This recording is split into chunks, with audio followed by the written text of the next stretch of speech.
നമ്മുടെ ബ്രെയിൻ്റെ ഏകദേശം 10% മാത്രമേ യൂസ് ചെയ്യുന്നുള്ള കാര്യം നിങ്ങൾ കേട്ടിട്ടുണ്ടോ? ബാക്കി 90% കൂടെ യൂസ് ചെയ്യാൻ പറ്റിക്കഴിഞ്ഞാൽ നിലവിൽ നമുക്ക് ചെയ്യാൻ പറ്റാത്ത ഒരുപാട് കാര്യങ്ങൾ ചെയ്യാൻ പറ്റും. ലൂസി, ലിമിറ്റ്ലെസ് പോലുള്ള മൂവികൾ കണ്ടിട്ടുള്ളവർക്ക് ഇത് നേരത്തെ അറിയാമായിരിക്കും.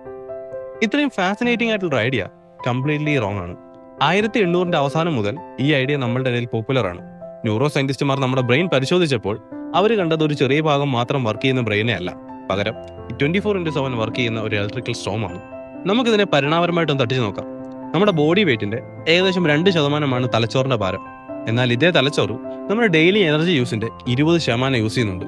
ഇത്രയും എക്സ്പെൻസീവ് ആയിട്ടുള്ള ഹൈ മെയിൻ്റനൻസ് ആയിട്ടുള്ള ഒരു ഓർഗൻ വെറും 10% മാത്രമേ യൂസ് ചെയ്യുന്നുള്ളെങ്കിൽ നേച്ചർ, എവല്യൂഷൻ എപ്പോഴും അതിനെ റീപ്ലേസ് ചെയ്ത് മറ്റു യൂസ്ഫുൾ ആയിട്ടുള്ള എന്തെങ്കിലും ആക്കിയാൽ നമ്മുടെ ബ്രെയിൻ്റെ 10% മാത്രമേ യൂസ് ചെയ്യുന്നുള്ളൂ എന്ന് പറയുന്നത് വീടിന്റെ അടുക്കളയിൽ നിന്ന് കുക്ക് ചെയ്തുകൊണ്ട് ഞാൻ എൻ്റെ വീടിന്റെ 10% മാത്രമേ യൂസ് ചെയ്യുന്നുള്ളൂ എന്ന് പറയുന്ന പോലെയാണ്. ഓരോ കാര്യത്തിനും നമ്മുടെ തലച്ചോറിന്റെ ഓരോ ഭാഗങ്ങളാണ് ആക്റ്റീവ് ആയിരിക്കുന്നത്. നമ്മൾ പാട്ട് കേൾക്കുമ്പോൾ ആക്റ്റീവ് ആയിരിക്കുന്ന ഭാഗങ്ങളല്ല നമ്മൾ ചിന്തിക്കുമ്പോൾ ആക്റ്റീവ് ആയിരിക്കുന്നത്. ശരിക്കും നമ്മുടെ തലച്ചോറിന്റെ 100% നമ്മൾ യൂസ് ചെയ്യുന്നുണ്ട്.